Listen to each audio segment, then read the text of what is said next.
அன்றாட தேவ மன்னாவில் பகுதி 3இல் பொருளாதார ஆசீர்வாதத்திற்கான தியானம். இது பகுதி 3. பார்ப்போம் வசனத்தை. நான் முதலாவது தேவனுடைய ராஜ்யத்தையும் அதன் நீதியையும் தேடுகிறேன், அப்பொழுது இவைகள் எல்லாம் எனக்கு கூட கொடுக்கப்படுகிறது. மத்தேயு 6வது அதிகாரம் 33வது வசனம்.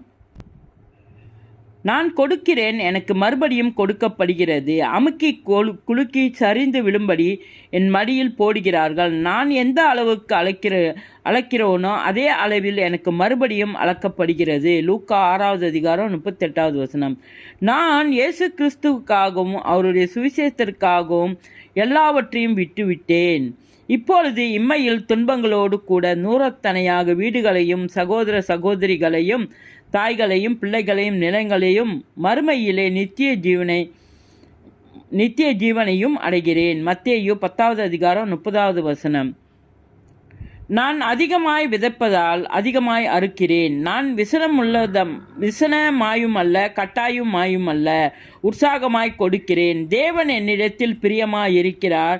நான் சம்பூர்ணமுடையவளாகவும் சகலவித கிரியைகளில் பெருகும்படிக்கு எல்லா நற்கிரியைகளிலும் நிறைவடையும் செய்கிறார்.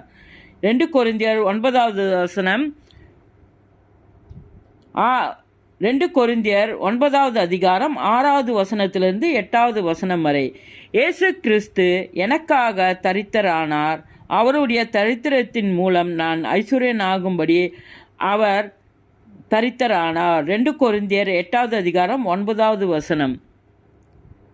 என் ஆத்மா வாழ்கிறது போல் நான் எல்லாவற்றிலும் வாழ்ந்து சுகமாய் இருக்க வேண்டும் என்பதே தேவனுடைய சித்தமாய் இருக்கிறது. 3 யோவான் 1வது அதிகாரம் 2வது வசனம்.